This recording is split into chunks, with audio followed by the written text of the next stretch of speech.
이렇게 맞물리는 부분이 있죠. 상상계와 상징계가 맞물리는 부분이 있고, 상징계와 실제가 맞물리는 부분이 있고, 마찬가지로 상징계와 실제가 또 맞물리는 부분이 있습니다. 이것은 뭘 의미할까요? 이 세 가지 영역이 완전히 상호 서로 분리되어서 독립된 채 존재하는 게 아니고 서로 엇갈려서, 그죠? 공존하는 부분도 있다는 것이죠. 서로 그래야 연결고리가 생길 수 있습니다. 재미있는 것은 우리가 지난 시간에 락강이 설명한 환상 공식 어떻게 되죠? 소외된 주체가 대상 A와 불가능한 관계를 맺는다. 불가능한 관계라고 하는 것은 완벽하게 결합될 수 없다. 완벽하게 대상 A를 소유할 수 없다. 왜? 대상 A라고 하는 것이 하나의 물건이 아니기 때문에. 그죠? 대상 A가 뭐죠? 욕망의 원인이자 대상이다. 여기에도, 그죠? 비중이 크다 그랬죠? 우리의 정신구조 속에 들어있는 심리적인 어떤 원인, 욕망을 불러일으키는 원인. 근데 이 원인이 사라져버리면 대상은 동일하지만, 대상은 남자에게는 여자일 수도 있고, 여자에게는 남자일 수도 있고, 빨간 구두일 수도 있고, 명품 가방일 수도 있고, 그게 대상인데, 이거는 바깥에 있는 어떤, 그죠? 실체, 존재, 사물이잖아요. 사물이기보다는 마음속에 있는 어떤 그 동기, 그죠? 이 동기가 사라져 버리면은 대상은 그대로일지라도 욕망이 안 생긴다는 겁니다. 이게 이제 대상 A입니다. 그러면 대상 A가 어디에 위치하느냐? 이게 흥미로운데, 아까는 바로 요 세 가지가 같이 공존하는 상상계, 상징계, 실제라고 합니다. 여기가 대상 A다. 이렇게. 이것은 뭘 의미합니까? 상징계에서 실제로, 상상계에서 실제로, 그리고 이 세 가지 정신 구조가 서로 연결될 수 있는 핵심적인 고리가 바로 대상 A라는 겁니다. 그래서 우리 인간의 욕망을 실현하면서 살아갈 때 이 대상 A를 자꾸 발견해서, 그죠? 찾아서 자신의 욕망을 구현해 나간다. 이렇게 볼 수 있고, 그러면 이 대상 A와 복잡한 관계를 맺는 이 소외된 주체, 우리는 다 락강의 설명이 나면 락강의 설명을 우리가 100% 그대로 인정하고 받아들일 것인가? 이것은 그 다음 문제고, 그 다음 우리 각자가 그것은 이제 판단해야 될 문제고, 일단 락강이 이렇게 설명한다는 것입니다. 우리는 다 소외된 주체죠. 주체가 되려면 소외되어야지만 주체가 되니까. 무슨 의미입니까? 주체가 형성되려면 언어를 받아들이고 그 언어의 질서에 내가 어떻게 해요? 종속되어야 내가 주체로서 언어를 사용하면서 타인과 의사소통도 가능하고, 그죠? 대학도 들어올 수 있고, 그죠? 중간고사도 받을 수 있고, 학점도 받을 수 있고, 이렇다는 거 아니겠어요? 그러니까 우리는 다 여기에 속합니다. 소외된 주체. 근데 소외된 주체가 이 대상애를 계속 현실 속에서 찾아서 자신의 욕망을 작동시키는 이런 것이 바로 환상이라는 거예요. 그러니까 환상이라고 하는 것은 이 소외된 주체가 이 대상애를 통해서 뭘 계속해요? 상징계로부터 실제로, 상상계에서 실제로 뭔가, 그죠? 자기가 잃어버린 그 실제를 회복하려는 운동인 동시에 그 환상은 긍정적인 요소도 있지만 그 안에 이미 뭘 내포하고 있어요? 소외를 내포하고 있는. 알겠습니까? 그 환상 자체가 뭔가 실체를 찾아서 자기가 노력하는 게 아니고 그 환상의 이 보석 상자를 우리는 가지고 살아간다. 요 부분을 보면서 그런 설명입니다. 그런데 지금까지 우리가 공부한 프로이트와 락강의 정신 분석학에서 말하고 있는 이 여러 개념들이 지금 우리가 이번 학기에 공부하려고 하는 불안한데요. 왔다 갔다 하네요. 한국 모더니즘 시에 나타나는 반복과 변조의 이 현상을 해석하는데 개념이 도움이 될 수 있다 하는 것이죠. 47쪽입니다. 페이지가 조금 다를 수도 있는데 47쪽 2절 니체와 베르그송의 철학입니다. 첫 번째 문장 좀 읽어보겠습니다. 궁극적으로 지금 우리가 공부하려는 이 철학자들의 사상이 다 연결고리를 갖고 있다고 했죠. 상호 관련성을 생각해봐야 됩니다. 다 별개로만 그냥 공부하는 게 아니고 어떤 관련성을 갖고 있는가를 생각해봐야 돼요. 델레즈의 리트로넬로 차이와 반복, 시간의 수동적 종합, 이것이 이제 우리가 델레즈 철학에서 공부하려고 하는 핵심 개념인데, 이 개념은 니체의 영혼회귀 사상과도 관련되고 있다는 것입니다. 그 다음에 밑으로 좀 내려오면요, 한편으로는 베르그송의 철학과도 관련이 된다. 그래서 델레즈의 개념을 이해하기 위해서는 니체와 베르그송을 경유해야 된다. 어떻게 보면 델레즈는 이 니체와 베르그송의 사상을 개성하고 자기식으로 재구성해서 뭐와 대결하려고 하는 걸까요? 프로이트의 정신분석학과 대결하려고 한다. 대결이라고 하는 것은 어떻게 보면 자기 나름대로 그 정신분석학과 다른 이론을 제시한다. 완전히 대결하는 것이라기보다는 한편으로는 인정하고 한편으로는 그걸 발전시키겠다. 이런 얘기가 되겠습니다. 48쪽으로 가서 이제 니체가 여기서부터 설명됩니다. 그 다음에 베르그송은 50쪽 밑에서부터. 그러니까 니체가 한 두 쪽 조금 더 종합적으로 설명되고 있는데, 조금 그냥 교재를 읽으면 어려울 수도 있습니다.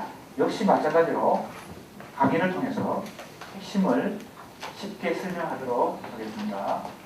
우선 니체의 사상입니다. 어떻게 연관되는지를 우리 학생들은 눈여겨 생각해 보세요.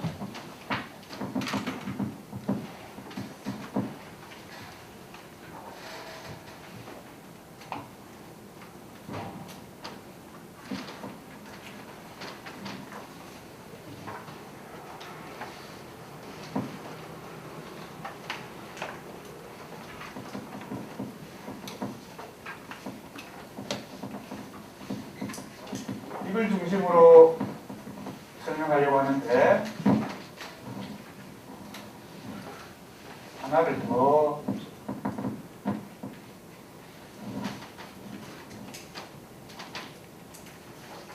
우리 학생들이 조금 끝나가 해석해보겠습니다.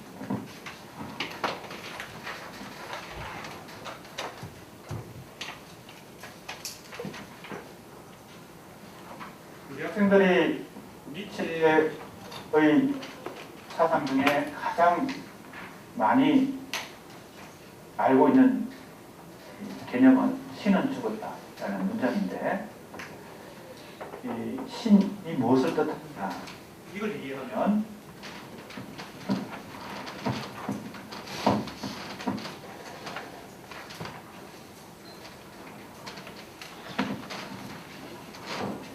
니체가 신은 죽었다라는 말을 하면서 종교적 개념만으로 얘기한 게 아닙니다. 물론 기독교를 비판하고 그렇게 했지만, 이때 신은 종교의 절대자만을 의미하는 게 아닙니다. 종교의 절대자도 포함되는 뭘 의미하는가 하면 절대 진리라고 하는 것. 인간은 아주 오래전부터, 옛날부터 꼭 철학자만 그런 게 아니라 보통 사람도 철학적 사고를 하기 때문에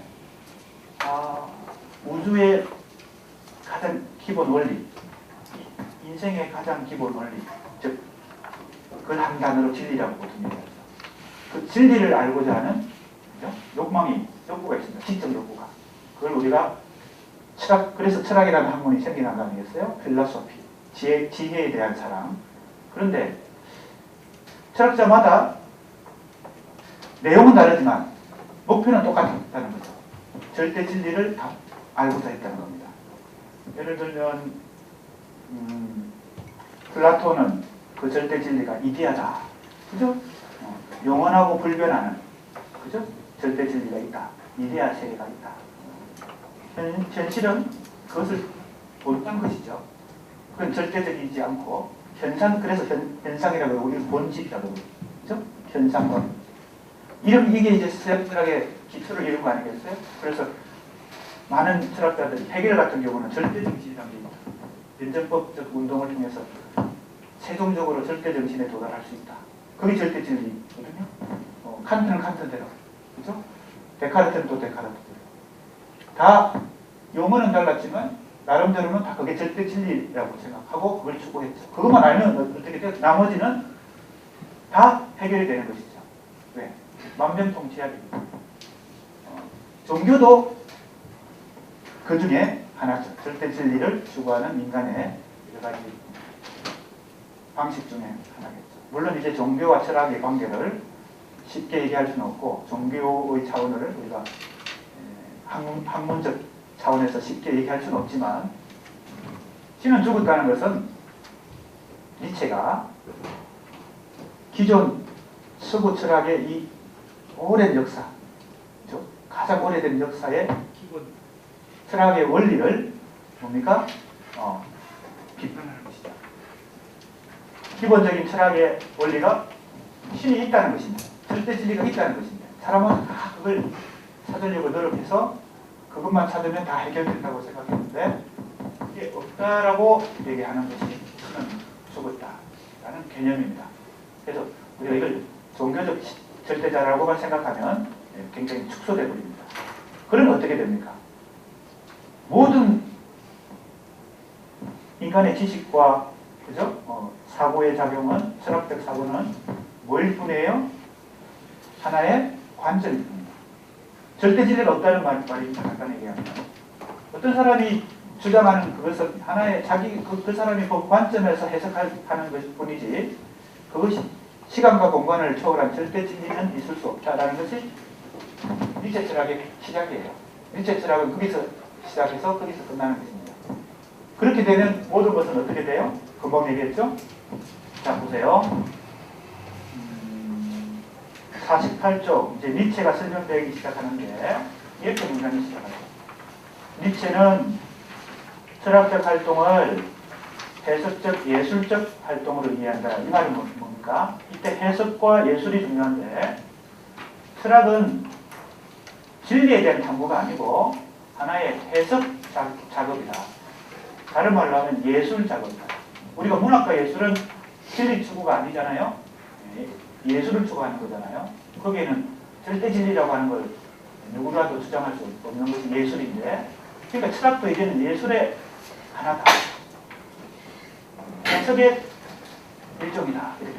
그러면 누가 얘기하는 주장도 어떤 주장도 이제는 하나의 해석이다. 하나의 관점에 따른 해석이다. 이렇게 보는 것이죠. 자, 그러면 또 여기 빠진 게 있네요. 여러 가지가 빠졌네. 다시 한번. 학생들이 이야기 이렇게 좀 설명을 하기 위해서 5가지로 니체 철학을 요약해 보겠습니다.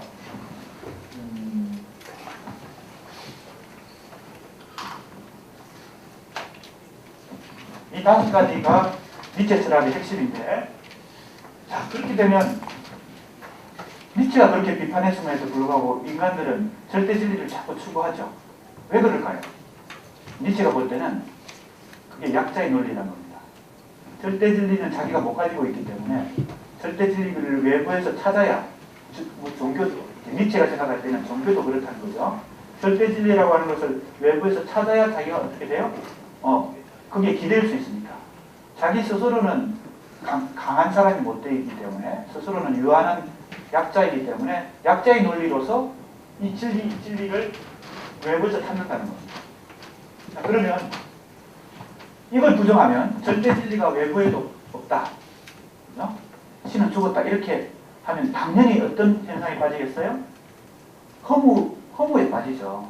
허무에 빠지지 않으려고 인간들이 절대 진리가 있다고 생각하고 그걸 계속 찾으려고 노력했을 거 아니에요? 그 허무에 빠진단 말이에요. 그래서 허무를 이제 두 가지로 나누는 거예요.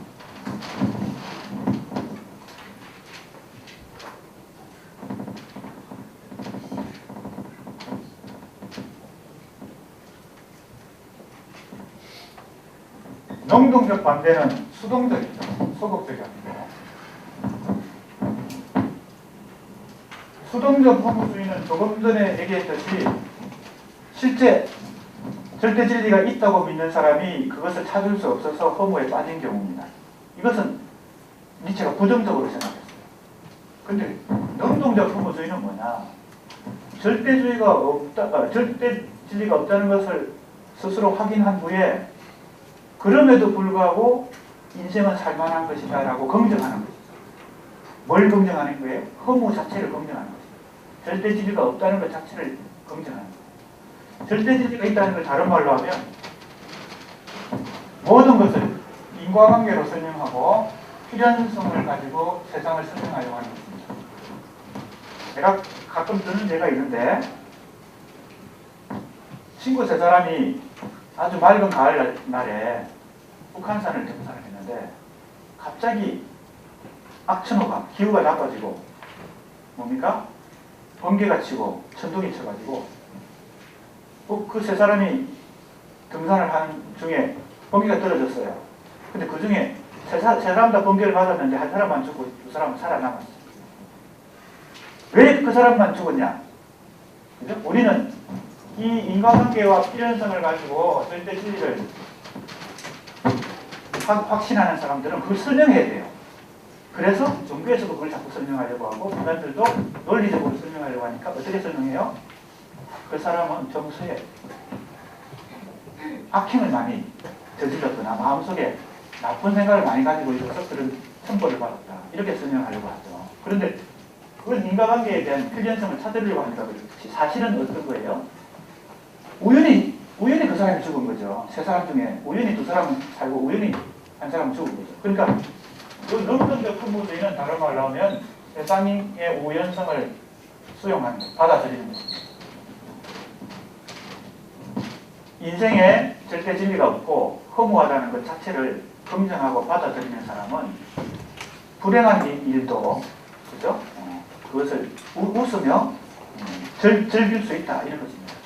실제로 우리가 그렇게 하지 못하죠. 왜? 약자기 때문에. 약자기 때문에 이걸 찾아서 헤맨다는 것입니다. 그래서 이런 것을 뭐라고 했냐면 니체가 붙인 것입니다. 아모르 파티. 여기도 나옵니다. 본문에도 나와요. 운명에 대한 사랑. 운명이라고 하는 게 뭐예요? 그건 내가 인위적으로 혹은 의지적으로 내가 바꿀 수 없는 어떤 내 인생, 나한테 주어진 것.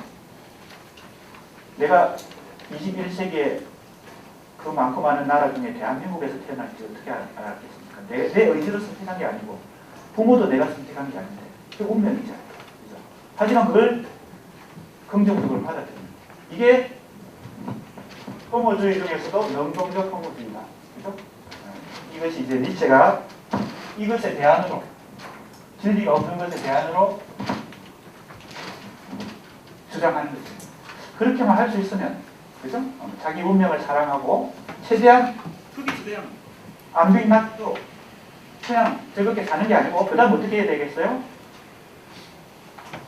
자기 운명을 사랑하면서 최대한 자기가 가지고 있는 능력을 잠재력을 최대한 발휘하면서 인생을 살아야 된다는 것인데, 그게 바로 위브맨시입니다. 위브맨시. 이게 독일어거든요. 니체가 독일 사람이기 때문에 이게 접두사 위브입니다. 맨시. 맨시는 사람. 맨.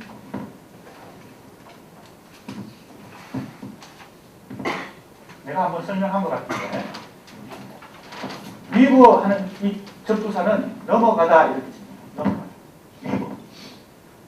영어로 굳이 번역한다면 오버에 해당되는데, 영어로 번역한 사람들이 위브 맨시를 슈퍼맨으로 번역했어요. 영어 번역한 사람이. 이게 잘못 번역한 거야. 사실은 슈퍼맨 뜻이 아닙니다. 소인적인 능력을 가진 사람, 이런 뜻이 아닙니다. 그래서 우리나라 사람들도 이 영역을 참고해서 초인이라고 그동안 번역했죠. 여러분 많이 들어봤어요. 니체 초인 사상. 근데 그 번역도 안 좋은 번역입니다. 왜냐하면 위브맨시는 초능력을 가진 사람, 엄청난 보통 사람이 가지지 못하는 능력을 가진 사람, 이런 뜻이 아니고, 자기가 운명으로 타고난 자기 잠재력을 최대한 발휘하는 사람이에요.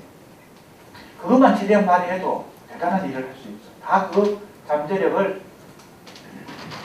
약자의 논리를 가지고 살아갔을 때는 발휘를 못하고 산다는 겁니다. 강자의 논리.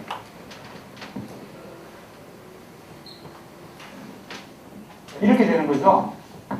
니체의 사상은 약자의 논리를 버리고 강자의 논리에 써야 된다. 그 강자의 논리를 실천하는 사람이 바로 위브맨시다. 모든 인간들은 다 각자가 위브맨시가 될 수 있다. 알겠습니까? 자기가 가진 능력을 최대한 발휘하는 거예요.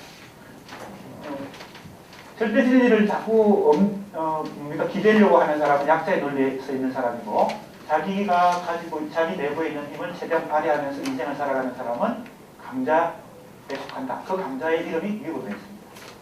그래서 슈퍼맨이라고 번역한 것이 오해를 많이 불러요. 그래서 그냥 위브맨시라고 번역하는 게 좋겠다.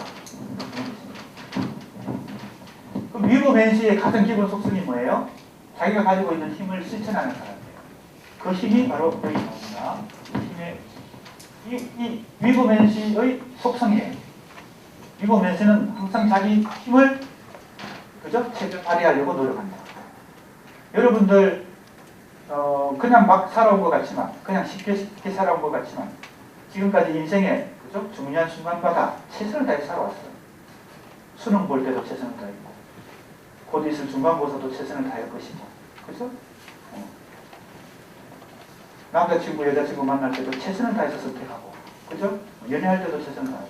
그게 이제 바로 힘의 의지를 실천하는 위브맨시에 해당되는 것입니다.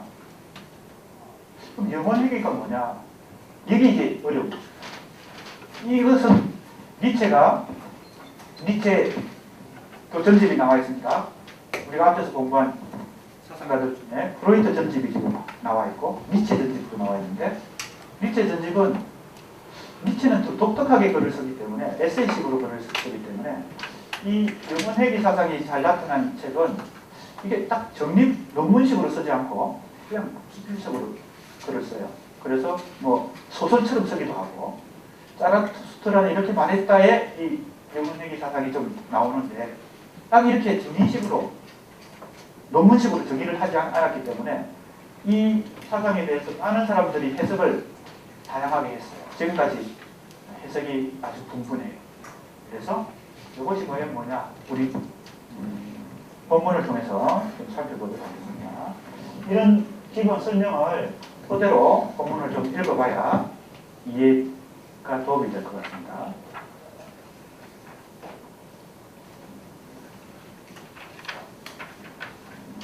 (48쪽) 이때 해석은 관점적 가치평가적 행위다. 그죠? 절대 진리 대신에 이제는 뭐예요? 해석이라는 겁니다. 모든 주장은, 모든 인간의 이론은 절대 진리가 아니고 하나의 해석이다. 해석자의 인식 의지가 세계와 상호작용하며 의미를 구성하고 창조하는 작업이다. 그래서 니체는 긍정의 철학, 아까 이게 긍정입니다. 능동적 허무주의에 해당되는 우연성을 받아들이고 운명을 그죠? 기꺼이 사랑하는 자기 운명이 불행하다고 생각하지 않고 자기한테 주어진 이 삶을 최대한 기쁘게 받아들이는 것. 그래서 긍정이 철학입니다. 우리가 아폴로와 디오니소스 알죠? 디오니소스의 긍정의 철학.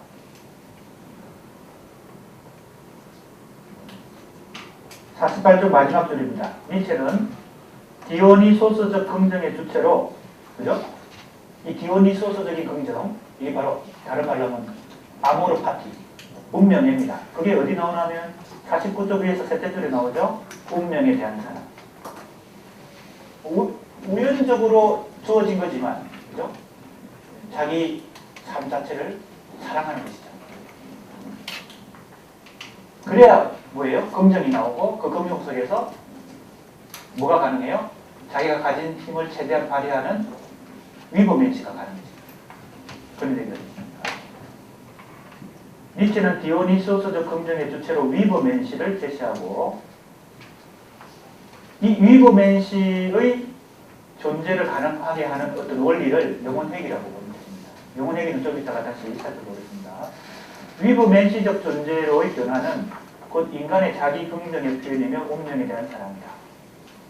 지금 들레즈를 중심으로 들레즈가 니체 사상도 받아들이고 베르그송 사상도 받아들여서 정신분석학과 대결한다 그랬는데 이때 우리가 기억해야 되는 것은 들레즈가 서구 철학의 주류를 형성해온 근대 주체 철학, 이성 철학의 반대 위치에서 대립되는 위치에서 니체도 받아들이고 베르그송도 받아들이는 거예요. 그동안 주류를 형성해온 것은 데카르트, 칸트, 헤겔로 이어지는 주체 철학이거든요. 이성 철학이거든요. 이성을 중심으로 합리적으로 사고하는 거, 철학하는 거. 근데 이 니체도 그러한 이성적, 주체의 이성 철학에 대한 반대의 정점이죠. 사실은 니체가. 그 다음 보겠습니다. 인간과 세계에 대한 긍정 가능성 확보를 과제로 삼은 니체의 철학은 힘의 의지라는 방법적 원리를 선택했다. 이거는 일종의 원리인데 이러한 위브맨시들은 자기 힘을 최대한 발휘하는 어떤 이 힘의 의지를 실천한다는 겁니다. 그 밑으로 좀 내려오면요. 니체는 이 자신의 책에서 역시 마찬가지입니다. 영혼회귀만 그런 게 아니고 힘의 의지도 그렇고 논문식으로 정의 내리는 게 아니고 이 수필식으로, 에세이식으로 때로는 소설식으로 쓰기 때문에 그걸 다 좀 종합해야 됩니다. 왜냐하면 니체의 철학을 좀 정리하려면요. 그래서 보세요. 힘의 의지를 여러 가지 표현으로 대신하는데 내적 본성이라고도 하고 내적 생기, 세계의 본질이라고도 하고 해석행위라고도 하고 감흥이라고도 하고 파토스, 가장 원초적인 사실 이렇게 하는데 종합해보면 여기서 내가 좀 정리한 것입니다. 힘의 의지는 생기고 생기는 생성이고 삶이다. 그러니까 생성의 철학입니다. 이게 바로 들레즈로 이어지는 생성의 철학. 자, 그러면 잘 보세요. 데카르트, 칸트, 헤겔로 이어지는 이 근대 주체 철학 혹은 이성 철학의 핵심을 한마디로 얘기하면 이것은 생성이 아니고 뭐의 철학일까요? 존재의 철학입니다. 모든 세상의 사물을 고정된 존재로 보고 존재론적 철학을 시도하는 것인데 지금 우리가 공부하는 니체와 베르그송의 공통점은 뭔가 하면 모든 것을 흘러가는 흐름 속에서 만들어지는 것으로 보는 거예요. 그러니까 존재론이 아니고 생성의 철학입니다. 이게 이제 철학에서는 대립 개념이에요. 존재의 철학과 생성의 철학이. 그래서 우리가 조금 전체를 관통해서 볼 때는 들레즈가 서구 존재 철학에 대한 대안으로 서구 생성의 철학의 뭡니까? 선배인 니체와 베르그송을 수용하는 것입니다. 개성하는 것입니다. 여기만 해도 보세요. 힘의 의지는 생기고 생기는 생성이고 생성 자체가 삶이다. 이런 지금 공식이 도출됩니다. 니체의 이 저서들을 종합적으로 읽어보면 그렇다는 겁니다. 그 다음에 좀 내려와 보겠습니다. 이제 힘의 의지에 대한 설명입니다. 힘의 의지는 복수성, 과정성, 힘싸움의 형식, 취향성, 생기 역동성, 상승의 방향성, 비인과성, 자기 구성적 필요성 등에서 주어집니다. 힘 소비의 극대 경제. 이거 뭔가 하면 힘을 최대한 발휘하려고 한다는 거예요. 누구나. 인간의 속성입니다. 물론 그걸 약자의 논리에 서 있는 사람들은 최대한 발휘 못하겠죠. 그런데 강자의 논리에 서 있는 위법 매체들은 이걸 최대한 발휘하는 삶을 살아간다는 것이죠. 모든 사람이 다 이 논리에 서 있는 건 아니잖아요. 대체로 더 많은 사람이 여기에 속해 있다라고 니체는 보는 겁니다. 약자의 논리에 속해 있다라고 보는 겁니다. 그래서 힘 소비의 극대 경제라든지 영혼행위가 바로 이 힘의 의지와 밀접한 관련이 있다. 어떤 원리를 이룬다. 법칙을 이룬다. 이런 얘기가 되겠습니다. 그 밑에 설명이 나옵니다. 보세요. 의지는 항상 더 많은 힘을 얻기 위해 의지들 간의 긴장 관계에서 승자가 되기 위해 최대한 자신의 힘을 최대한 발휘하며 항상 더 많은 힘을 원하는 의지는 자신의 본성상 이런 작용을 멈출 수 없다. 그러니까 이제 이 힘의 의지를 우리가 권력이 이것도 마찬가지입니다. 그동안 번역을 잘못해가지고 이걸 위법인치를 초인으로 번역하고 못잡게 힘의 의지를 권력의 의지 이렇게 번역을 했기 때문에 이게 마치 정치적 어떤 권력을 갖고자 하는 의지 이렇게만 잘못 오해된 경향이 많이 있습니다. 그런 권력이 아니고 권력하면 우리가 보통 그런 뉘앙스로 받아들입니다. 이때 힘은 자신이 가지고 있는 잠재적 에너지 그러니까 그걸 최대한 발휘하는 것이죠. 그죠?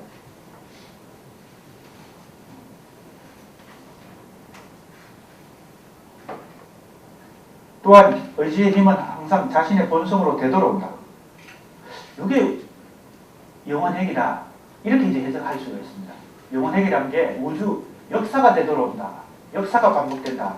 이렇게 그동안 해석을 많이 하기도 하고 똑같은 경험이 똑같은 역사가 반복된다. 이런 식으로 영원핵이를 해석하기도 하는데 이것도 밀접한 관련이 있다는 거죠. 힘의 의지가 사실 힘의 의지를 이 주체가 있습니다. 이 위버 벤시예요. 강자의 논리를 가진 사람이 힘을 최대한 발휘하면 그 힘의 속성은 자기 스스로 되돌아온다는 겁니다. 왜? 발휘한 것이 자신의 능력으로 다시 돌아오죠. 그리고 또 그 다음에 이것이 영원히 다시 또 반복되는데 이때 반복은 똑같은 반복이 아니고 더 확장된 에너지를 가지고 자신의 삶의 영역이 확장되는 식으로 반복됩니다. 이렇게 왜요? 위버맨시가 가지고 있는 삶의 원리인 힘의 의지와 그 힘의 의지의 법칙인 영혼내기를 같은 맥락에서 그죠? 하나의 맥락 속에서 같이 설명할 수가 있습니다. 위버맨시는 힘의 의지를 가지고 자신의 에너지를 발휘하면서 사는데 그것은 다시 자신의 능력으로 돌아온다. 그리고 그것은 다시 최대한 자기를 우리가 실현하면서 계속 반복된다. 이렇게 해석할 수가 있다는 겁니다. 물론 이 해석만 다가 아니고 아주 다양한 해석들이 있을 수 있는데 니체 사상에 대해서 그래서 우리 교재에는 이런 지금 해석을 해보고 있습니다. 보세요. 49쪽 밑에서 셋째 줄입니다. 의지의 힘은 항상 자신의 본성으로 되돌아오고 매 순간 자신의 본성을 실현한다. 따라서 니체는 힘의 의지의 본성인 영혼얘기를 일종의 그런 법칙으로 상징한다. 자, 이제 니체가 끝나갑니다. 벌써 50쪽. 자, 이런 의미에서 영혼얘기는 뭐와 관련돼요? 반복과 관련됩니다. 영혼얘기는 힘의 의지와 영혼얘기는 반복이라는 특성을 갖고 있다는 겁니다. 힘의 의지와 영혼얘기는 이게 내 해석이 아니고 사실은 들레즈가 그렇게 해석한 것입니다. 들레즈가 니체를 받아들이고 베르그송을 받아들여가지고 뭐예요? 프로이트 정신분석 갖고 왔죠. 뭡니까? 대결하려고 하니까 프로이트가 그죠? 새로운 신천지로 발표한 그 정신분석학이라는 학문에 자기 나름대로 그죠? 뭡니까? 대안을 제시하려고 하는 것이죠. 그러니까 이 니체의 사상을 자기가 재구성합니다. 자, 50절 보겠습니다. 조금 빨리 넘어갑니다. 영혼행위 사유는 허무주의 극복 가능성. 그죠? 이때 허무주의 극복 가능성 나오죠? 이거 수동적 허무주의를 극복해야 능동적 허무주의에 도달할 수 있으니까. 그 다음에 생기존재론의 완성. 모든 순간의 필연성과 유의미성. 뭐 이런 것을 가진다는 것인데 우리 수강생들 좀 읽어보면 되겠습니다. 내용을 읽어보고 내가 전체적으로 핵심을 요약적으로 강의했기 때문에 읽어보면 되겠습니다.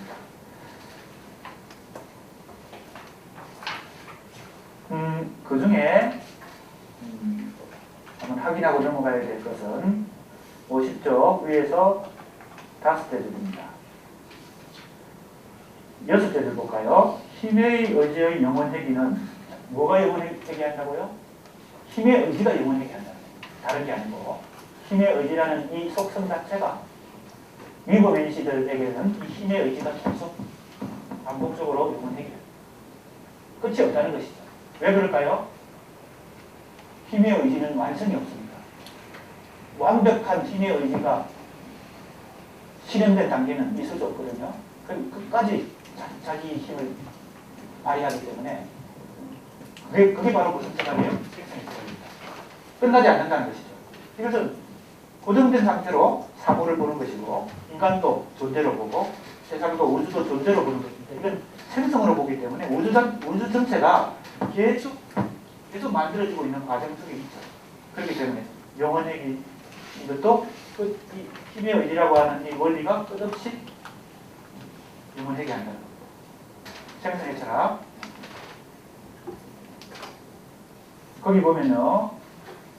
힘의 의지의 영원회귀는 니체 철학에서 가장 난해한 것으로 평가되어 왔고 해석의 통일에 이르지 못한 채 동일한 것의 반복 정도로 이해되어 왔다. 그러나 이것은 심각한 오해인데 니체 철학에서 과연 무엇이 회귀하는가라는 질문에 대한 대답은 힘의 의지가 회귀한다는 것이다.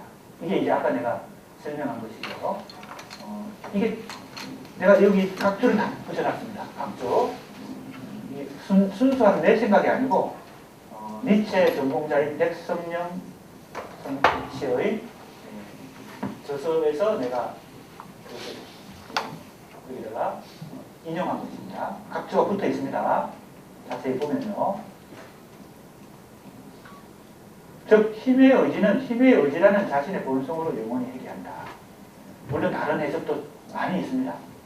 그리고 우리 학생들도 니체를 읽어보고 이 영원회귀는 이런 식의 의미가 아니고 다른 의미가 있다라고 또 밝혀낼 수도 있습니다. 그렇습니까?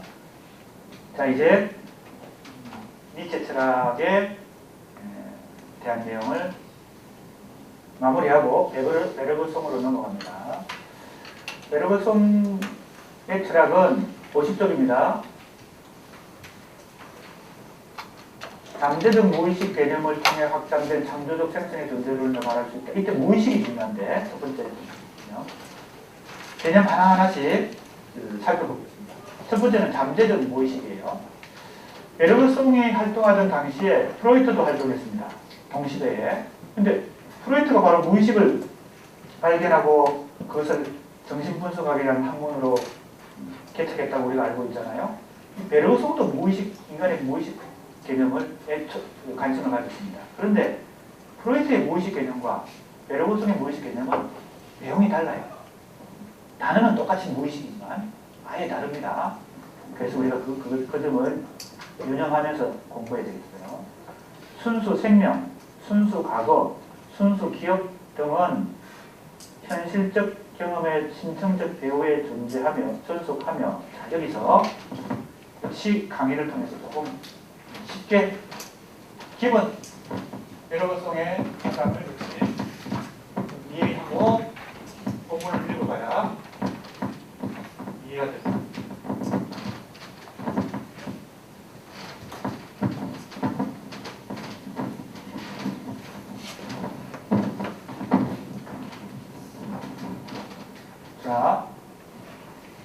가장 기본 개념은 이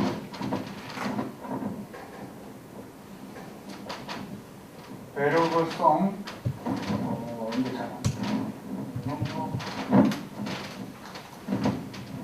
지금 가장 기본 개념은 잠재적 무의식이잖아요. 이때 이 무의식 하는 것은 프로이트의 무의식과 다르다. 이걸 염두에 두고 그냥 요게 중요해요.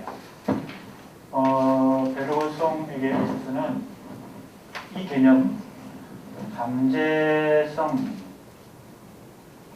현실성 요 개념. 우리가 잠재적이라고 하는 것은 존재하지 않는 게 아니죠. 있긴 있죠. 가장 대표적인 예가 뭐예요? 호박씨 안에는 앞으로 호박의 완성체가 될 그 모든 것이 이미 그 안에 DNA가 들어있죠. 그렇지 않습니까? 계란 안에는 그 알 안에는 그 미래의 병아리가 되고 닭이 될 그 모든 것이 사실은 들어있죠. 그게 잠재성입니다. 없는 게 아니죠. 그게 현실로 되는 것이죠. 알이나 씨를 생각해 보면 되고 그게 잠재성입니다.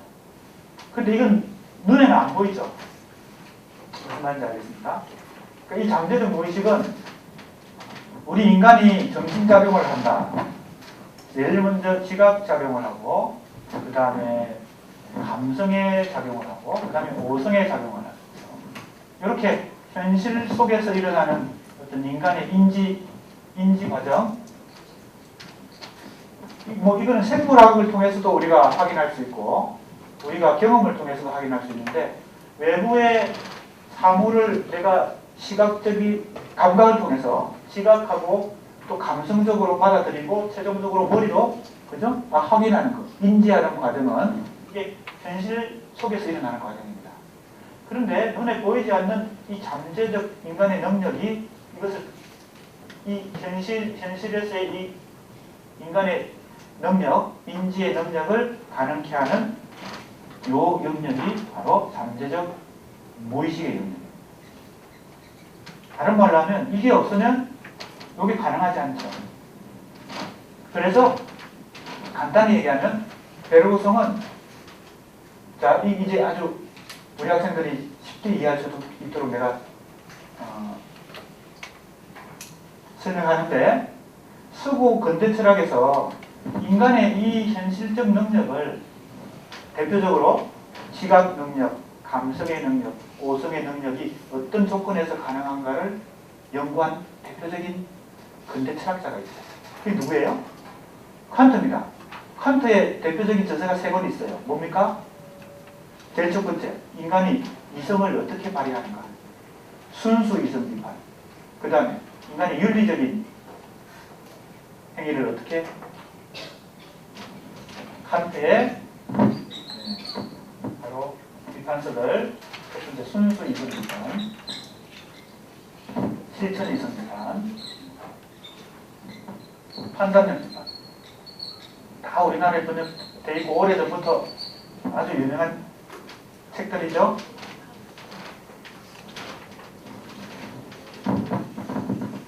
그 중에 특히 이 순수 이성 비판이 인간의 이 감성의 조건, 오성의 조건입니다. 감성의 조건은 뭐가 기본적으로 있어야 우리의 감성이 작동하는 걸까요? 인간들에게는 다 공통적으로 공통 감각이라는 게 있는데 간단합니다. 이거는 조건이 시간의 조건, 공간의 조건을 가져야 돼요. 감성의 조건. 오성의 조건은 뭘까요? 인과관계 같은 것입니다. 아무튼 이걸 칸트가 근대 철학에 엄청난 공헌을 했죠. 인간이 어떻게 해서 공통적으로 이렇게 인식을 하느냐, 인간이 감성을 어떻게 발휘하고 오성을 어떻게 발휘하느냐, 그죠? 판단력을, 이건 이제 예술적 차원이고 이거는 윤리적 차원이고 이것은 순수 이성의 차원입니다. 베르그송이 했던 것은 칸트가 인간의 현실성 속에서 일어나는 이 인간의 능력이 어떻다는 것을 발견한 반면에 베르고송은 요 무의식 차원에서 어떤 일이 일어나는가. 그리고 베르고송은 이렇게 생각합니다. 칸트가 했던 이 현실 속에서 인간의 이 인식 조건이, 이성의 조건이 가능케 되는 더 근본적인 것은 바로 이 잠재성의 영역에서 일어난다는 겁니다. 어떤 차원에서? 무의식적 차원에서. 자기가 자각하고 의식하지 못하는 차원에서 일어난다. 그게 없으면 인간에게 이 현실적 능력이라고 하는 게 발휘될 수 없다. 자, 한번 그런 걸 염두에 두고 살펴봅니다. 그래서 용어 중에, 베르그송의 용어 중에 순수가 붙어있는 용어 있죠. 여기 보세요. 50쪽 맨 밑에 줄. 순수 생명, 순수 과거, 순수 기억. 이런 게 있죠. 이때 순수란 뜻이 뭐 다른 뜻이 아니고, 순수란 단어도 맥락에 따라서 굉장히 다양한 의미로 사용되잖아요. 잠재성의 영역이다, 이런 뜻입니다. 순수라고. 아직 현실화되지 않았으니까 순수한 것이다. 아직 현실 속에서 모양을 갖추지 못한 거예요. 하지만 인간의 능력 속에 잠재되어 있는 것입니다. 이게 순수한 겁니다. 그럼 보세요. 순수 생명은 아직 생명이라고 하는 병아리든 인간이든, 그죠? 아직 생명으로 탄생하기 이전에 눈에 보이지 않지만 생명이라고 하는, 그죠? 그 잠재적 생명이 있다는 것이 순수 생명이고, 순수 과거는 과거라고 하는 시간이 이 잠재적으로 형성되어 있다는 것이고, 그래야 현재도 만들어지고 뭐예요? 미래도 만들어진다는 거죠. 그 순수란 단어가 붙으면 다 잠재적인 영역이다, 이렇게 생각하면 됩니다. 순수 기억도 마찬가지예요. 이게 보통 우리가 그냥 기억하는 현실 속의 기억이 아니고, 내가 지금 기억한다는 이 자각을 하지 못하는 차원에서 눈에 보이지 않는 이 기억, 이 순수 기억, 다 잠재적인 차원입니다. 51쪽 보세요. 현실적 경험에 심층적 배후에 존속한다고 했죠. 내가 지금까지 설명한 것이 이겁니다. 잠재적 영역은 현실적 경험에 심층적 배후에 존속한다. 그래서 우리가 자각할 수 없지만, 의식할 수 없지만 이게 존재한다는 겁니다. 그러니까 베르고송 철학의 평생의 과제는 인간의 이 잠재적 능력을 발견하고 그걸 학문적으로, 철학적으로 밝혀내는 것입니다. 칸트가 했던 작업을, 그죠? 뭡니까? 칸트가 이 영역에서 했던 작업을 베르고송은 이 영역에서. 그 다음 보세요. 둘째 줄입니다. 순수 과거는 순수 기억과 순수 생명 사이에 개념적 연소성을 제공하며 심리학적 과거와 생물학적 과거라는 상이한 수준의 과거들을 존재론적 지속의 잠재성으로 통합한다. 조금 더 내려와 보겠습니다. 순수 기억은, 그래서 베르고송의 핵심 단어들 중에 지속이라는 단어, 조금 요약해서 얘기하겠습니다. 우리 교재는 조금 상세하게 설명이 많이 붙어 있지만, 지속, 그 다음에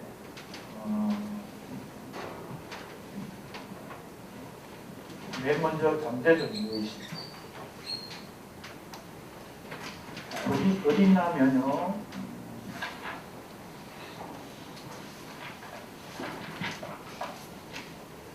핵심 개념 중심으로 역시 좀 요약해서 살펴보려고 하는데, 32쪽 다시 한번 볼까요? 32쪽에 보면 베르고송의 핵심 개념을 다섯 가지로 지금 제시하고 있죠. 잠재적 무의식 첫 번째, 두 번째 지속, 그죠? 그 다음에 순수 기억, 순수 과거,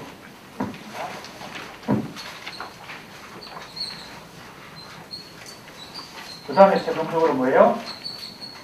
창조적 생성입니다. 자, 베르고송 사상만 공부하기에도 사실 한 학기 시간이 부족할 정도로 공부 내용이 많기 때문에 핵심 개념은 우리가 좀 요약하는 식으로 해서 진도를 나가도록 하겠습니다.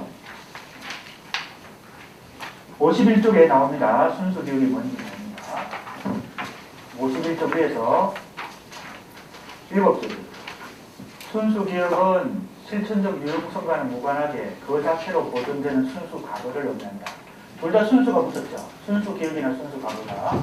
이게 강제적 영역에서 나도 본인도 의식하거나 자각하지 못하는 상태에서 이 무의식 차원에서 이 순수 기억이라는 게 존재한다는 거예요. 이 순수 기억은 과거와 관련돼요. 순수 과거. 그러니까 모든 인간들이 지금 살아가는 이 기억은 과거의 경험이 누적되어서 자기 내면에 무의식으로 이렇게 누적되어 있다는 것이죠. 그걸 이제 나중에 우리 교재에는 안 나오지만 이렇게 그림으로 그려서 베르고슨이 설명합니다. 소위 말하는 원뿔 도시입니다.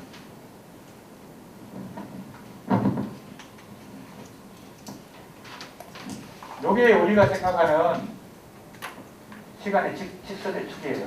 과거, 현재, 미래라고 우리는 생각하거든요. 이렇게 우리는 단순히 생각합니다. 시간이 직선으로 그립니다. 과거에서 현재로, 현재에서 미래로 이렇게 시간이 직선적으로 흐른다고 생각하는데 베르고슨은 그렇게 생각하지 않고 과거가 어디 있다는 거예요? 이 원뿔처럼 누청적으로 자기한테 현재에 계속 이렇게 작용하는 거예요. 이게 현재는 요 과거의 지금 우리 학생들 몇 살 정도 돼요? 21살? 네, 그러면 우리가 한 10년 전에 가보고 15년 전에 가보고 20년 전에 가보고 요거는 1년 전에 가보고 어제 요게 오늘 알겠습니까? 이렇게 시간이 계속 이렇게 진행되는 동안에도 과거는 이렇게 좀 더 커지면서 이 원뿔이 더 커지면서 이렇게 과거 전체가 지금 이 시간에 이 한순간에 과거 전체가 나한테 뭐예요? 잠재적 무의식으로 어떻게 돼 있어요? 작용한다. 과거가 여기 있고 지금 현재 있고 나의 미래는 이렇게 갖고 이렇게 직선적으로만 가는 게 아니고 과거라고 하는 것은 한순간 한순간마다 나에게 이렇게 잠재적 무의식으로 근데 이게 내가 자각하는 게 아니고 지각하는 게 아닌 무의식이니까 어느 차원에서 자문재성의 차원. 그러니까 지금 그림으로 그리면 이게 밑에 있고 이게 위에 있어서 우리 학생들이 이게 더 이해하기 좋다면 이 원뿔을 밑으로 그려야 되겠죠. 밑에서 나의 잠재적 무의식을 무엇이 지배하고 있다고요? 순수 과거가. 과거의 이 기억들이 나를 지배. 그래서 과거의 기억들이 다 다르기 때문에 현재의 나에게 작용하는 잠재적 무의식이 다 다른 거죠. 그죠? 여러분들의 과거가 다 과거의 경험도 다르고 과거의 공부한 것도 다르고 과거의 기억이 다르기 때문에 그 순수 과거가 눈에 보이지 않는 그 잠재적 과거가 순수 기억으로 이렇게 계속 밑에서 이렇게 한다는 것이 더 좋을지 모르는데 아무튼 베르고슨은 이렇게 그렸기 때문에 내가 그린 게 아니고 베르고슨이 자신의 책에서 이렇게 그렸어요. 소개합니다.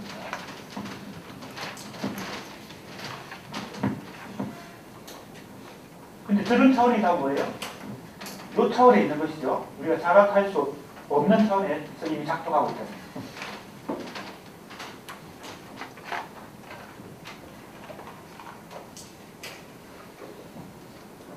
그래서 우리는 지금 현재 어떤 친구를 현재 시점에서만 보지만 그 친구의 내면 무의식 속에서는 그죠? 잠재적 무의식 속에서는 과거가 이렇게 누적되어서 지금 현재에도 그 과거가 자기한테 작용하고 있기 때문에 잠재적 무의식으로 작용하고 있기 때문에 내가 그 사람의 잠재적 무의식까지 다 알려면 시간이 걸리죠. 대화도 나눠보고 그죠? 같이 MT도 가보고 술도 마시고 해야 여기 조금씩 나타나지.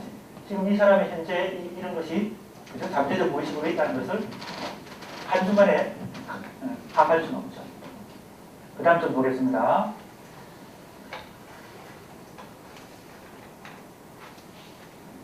베르고슨의 존재론적 무의식 개념에 의하면 우리는 정신과 물질의 근대적 이분법을 해체시키고 그러니까 이제 데카르트, 칸트, 헤겔의 그런 주체 철학과는 다른 지금 철학을 베르고슨이 보여주는 겁니다. 우리 의식의 바깥으로 경험의 장을 확장시켜 나가는 가능성을 확보할 수 있다. 왜 의식의 바깥이에요? 무의식의 차원을 얘기하죠. 의식의 바깥으로. 데카르트, 칸트, 헤겔이 하지 못했던 그 영역을 그죠? 베르고슨이 지금 하고 있는 것입니다.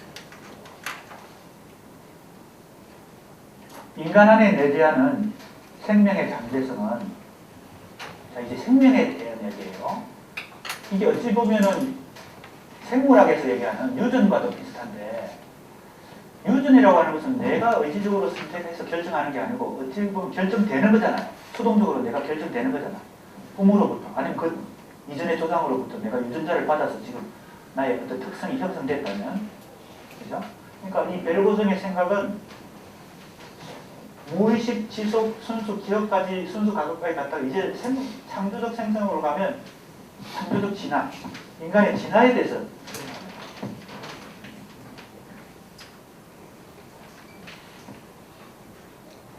베르고성의 중요한 책 중에 하나가 창조적 진화라는 책이 있거든요. 그 다음 좀 읽어보겠습니다. 인간 안에 내재하는 생명의 잠재성은, 생명이 잠재되어 있어요. 그거는 어찌 보면 이 잠재성 속에 있기 때문에, 그죠? 무의식, 잠재적 무의식 속에 있고, 또 이 잠재적 생명 속에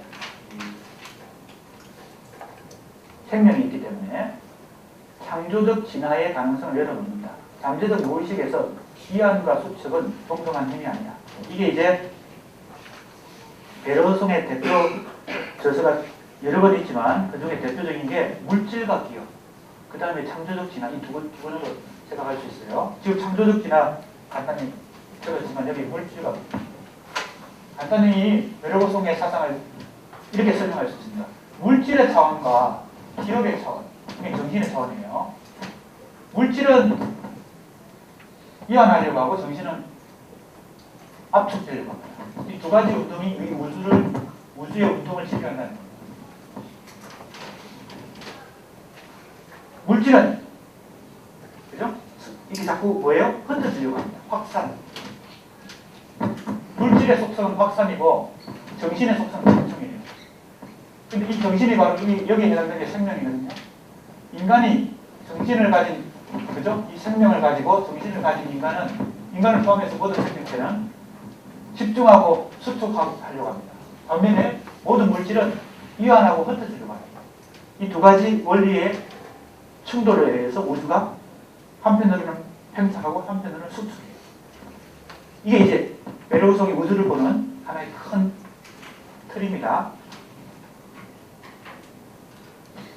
가만히 생각해 보세요. 인간이 생명을 가지고 살아가는 동안에는 계속 이 수축 작용이 일어나고 뭐예요? 집중이 일어나지만 인간이 죽음을 맞이하고 물질로 돌아가면 어떻게 돼요? 다 흩어지죠.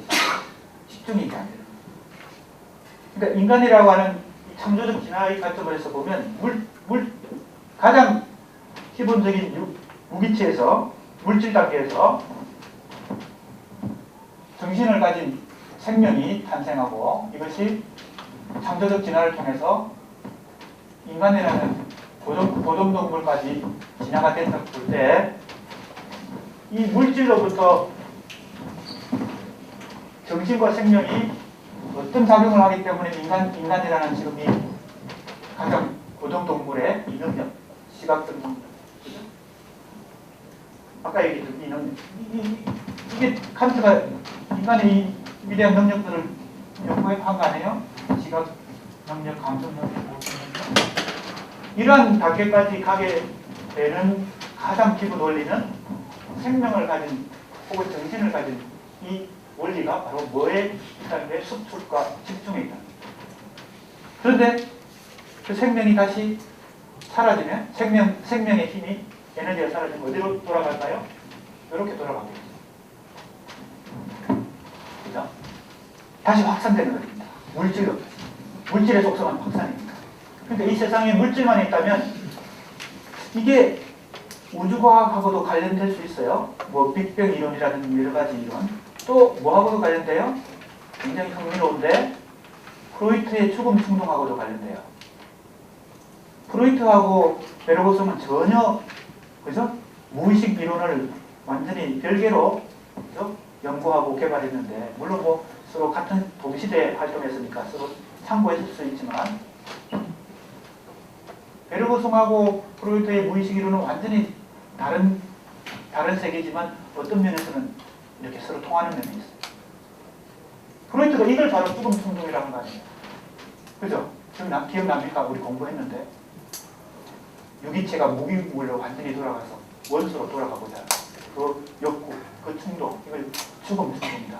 이렇게 얘기하고 그 충동은 뭘 넘어서 있어요? 쾌락 원칙을 넘어서 있다. 이렇게 얘기했던 그 공부할 때 베르송도 궁극적으로 그런 얘기하고 통하는 게 있어요. 이쪽으로 갈수록 어떻게 돼요? 수축하고 집중해요. 이쪽으로 갈수록 어떻게 돼요? 이완되고 팽창 혹은 확산. 그게 기본적인 원리는 뭐와 뭐예요? 물질과 정신입니다. 물질을. 그럼 인간은 어떻게 이 베르송 생각을 인간에게 적용해보면 인간은 물질과 생명이 결합된 존재죠. 그러니까 한편으로는 뭐예요? 확산되려고 하고 한편으로는 수축하려고 하고 이런 거죠. 자, 조금 더 읽어보겠습니다.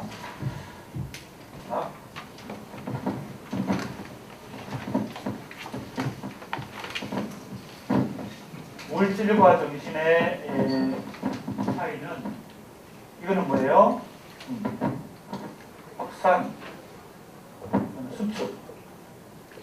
물질은 하강하려고 하고 상승하려고 합니다. 정신이 바로 생명에 해당된다. 이 두 가지 원리에 의해서 우주가 움직인다. 우주가 운동한다는 겁니다. 거기 나오죠? 하강하는 현실적 표면을 거슬러 상승하는 이것을 바로 생명의 약동. 생명은 이런 속성을 합니다. 어떤 속성? 두 가지 속성. 수축하고 상승하는 속성을.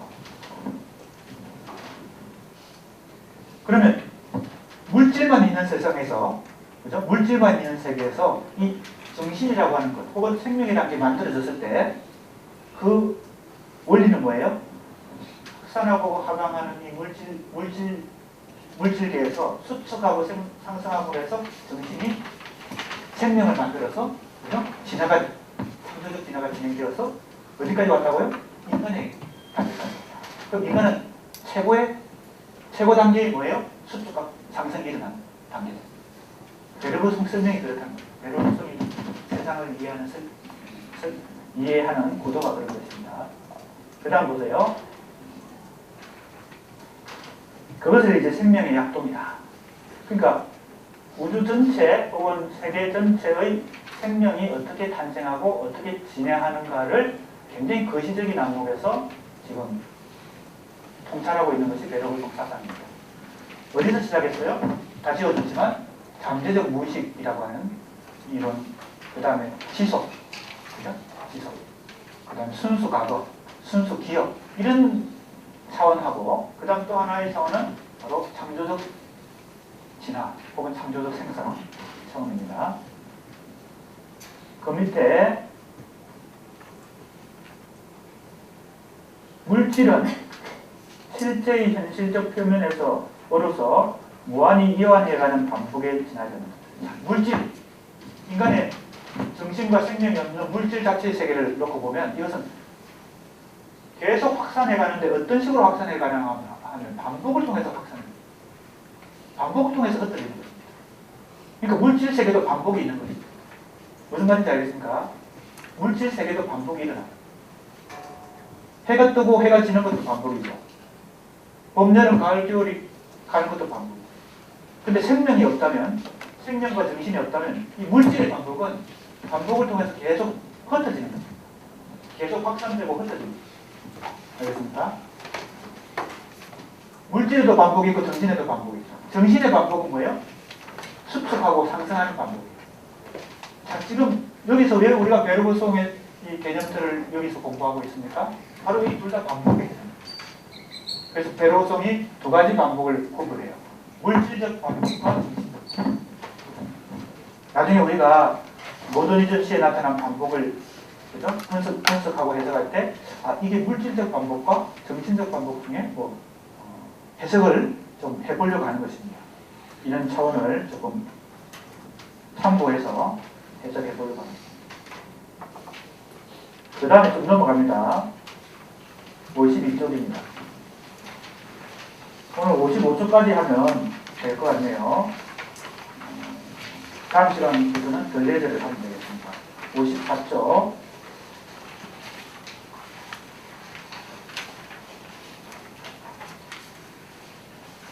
공부한 그 내용이 다시 나옵니다. 54쪽 둘째 단락. 베르고손 즉 우주는 물질과 생명에 상반된 두 경향 속에서 움직인다. 물질이 이완과 반복의 경향을 가진다. 반복을 통해서 이완되는 거죠. 이완된다는 말 알죠? 느슨해지는 거, 흩어지는 거. 물질은 계속 흩어지는 거예요. 근데 거기에 뭐가 있어야 이게 수축이 다시 일어나요? 정신이 혹은 생명이 수축. 우리 학생들 생물학 시간에 배아, 인간이 수정체가 그죠? 만들어진 후에 계속 어떻게 돼요? 분열이 일어나죠. 둘로 나눠지고, 넷으로 나눠지고, 이렇게 8개로 나눠지고, 이렇게 분열이 일어나면서 이 인간의 이 눈, 코, 귀 이런 게 이제 궁극적으로 생긴다고 우리는 생물학 시간에 배울 때 그게 크게 보면 진화론의 하나인데, 배아, 그죠? 알이 어떻게 해서 병아리가 되는다. 그죠? 수정면이 어떻게 해서 아기로 10달 동안 만들어지는다. 그렇게 분열되면서 어떻게 돼요? 계속 수축이 일어나요. 물질 단계에서 정신을 가진 생명이 만들어지는 과정에는 수축, 물질은 확산, 이렇게 지금 설명하고 있습니다. 그 다음 읽어볼게요. 생명은 수축과 창조적 생성에 경향을 가진다. 수축과 이하는 동일한 에너지의 두 운동 경향인데, 그러니까 수축과 이하니 다른 에너지가 아니고, 그죠? 동일한 에너지가 운동하는 것이죠. 가장 대표적으로 수축과 이하니 동일한 에너지가 반복되는 것을 우리는 우리 몸속에 가지고 있습니다. 바로 심장의 박동이에요. 수축과 이하니, 그래서 동일한 에너지가 별개가 아니죠. 두 개가 하나의 운동으로 반복되죠. 그게 생명의 가장 기본 에너지 아니겠어요? 심장의 박동이. 그게 바로 수축과 이하의 관계입니다. 우주 전체는 수축하고 이완하면서 생성과 해체를 부단히 이어간다. 자, 여기서 생성과 해체를 잘 보세요. 수축이 생성이에요. 이완이 어디에 있는데요? 해체입니다. 우주는 한편으로는 계속 생성되고 한편으로는 계속 해체되면서 우주가 진행된다. 이런 것이죠. 우주적 자연 안에서 잠재적 순수 생명은, 잠재적 순수 생명, 아직 생명체라고 생명체 현실 속에서 태어나지 않은 아직 그죠? 잠재적인 생명, 이게 순수 생명입니다. 순수라는 게 보통 다 아직 현실화되지 않은 것이에요. 순수라고 생각해요.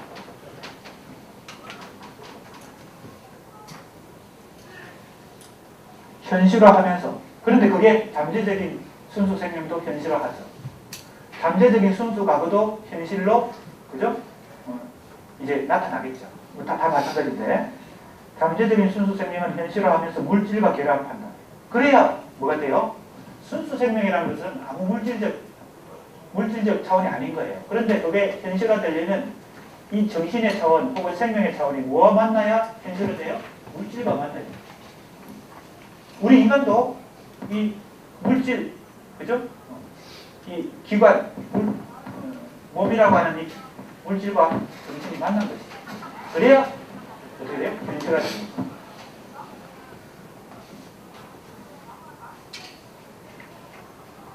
그 다음 생명의 진화는 잠재적인 무의식의 현실화 운동이다. 잠재적 무의식이 생명의 진화로 현실화된다. 이것은 우주 안에 진정한 창조와 새로움을 생성한다. 베르고손의 사유를 정리하면 물질적 반복과 정신적 반복이라는 두 가지 반복의 유형입니다. 그죠? 아까 얘기했습니다. 우리가 사실 이걸 확인하려고 베르고손도 공부한 것인데, 왜냐하면 반복의 두 가지 유형을 베르고손이 설명하고 있고, 이걸 그대로 누가 받아들여요? 들레즈가 이걸 수용해가지고 자기 이론에 아주 유효적절하게 이 두 반복을 가지고 설명해요. 물질적 반복은 공간의 방향으로 무한히 이완하는 반복이죠. 그죠? 아까 얘기했죠? 물질적 반복은 이완하는 것입니다. 반복하되 반복을 통해서 이완하는 것. 과거와 현재 사이의 연대성을 약화해가는 반복. 이완하니까 약화됩니다. 관계성이 약화됩니다. 그리고 결코 공간 그 자체가 일치하지 않는 반복이다. 반면 정신적 반복은 적극적이고 능동적이고 수축이고 긴장이다. 왜? 아까 얘기했죠. 물질과 정신이 대립개념이니까. 정신은 본성상 자기 차이와이고 따라서 자기를 보존하면서 자기를 넘어가는 방식으로 새로운 것을 찾는다. 이 말은 뭔가 하면 정신적 반복이 일어날 때 물질도 마찬가지지만 물질적 반복도 마찬가지고 정신적 반복도 마찬가지고 동일한 반복이 아니거든요. 동일한 반복이 아니라 항상 뭐예요? 차이를 동반하는 반복이에요. 그러니까 뭐가 일어나요? 반복이 일어나면서 아까도 얘기했죠? 차이를 가지고 있습니다. 이게 또 아까 우리가 공부한 거에 의하면 누구의 사상과 또 연결돼요? 니체의 영혼회귀하고도 연결돼요. 니체의 영혼회귀도 이런 거였잖아. 동일한 것의 반복이 아니고, 그죠? 더 힘을 많이 발휘하면서 힘의 의지를 더 실천하면서 자기에게 다시 돌아오는 거. 이게 반복된다.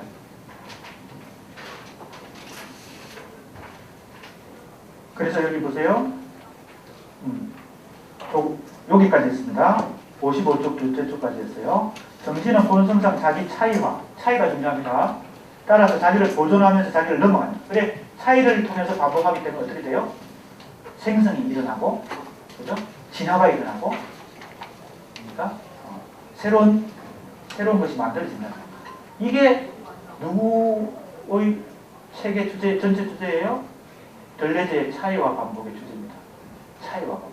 차이를 통해서 반복하기 때문에 모든 것이 생성된다. 새로운 것이 창조적으로 생성된다. 동일한 것이 반복될 때는 새로운 것이 나타날 수 없지만 차이를 통해서 반복되기 때문에 새로운 것이 나타난다. 그래서 여러분들도 반복을 매일 하잖아요. 밥 먹고 학교 오고, 그죠? 잠자고 이게 반복되지만 거기서 힘의 의지를 계속 발휘하고 반복될 때는 차이가 만들어지고 거기서 여러분들은 지금보다 더 다른 뭐예요? 미래가 창조되는 거 아니겠어요? 그게 들레즈의 차이와 반복의 큰 주제입니다. 오늘 여기까지 하고 다음 시간 계속하도록 하겠습니다.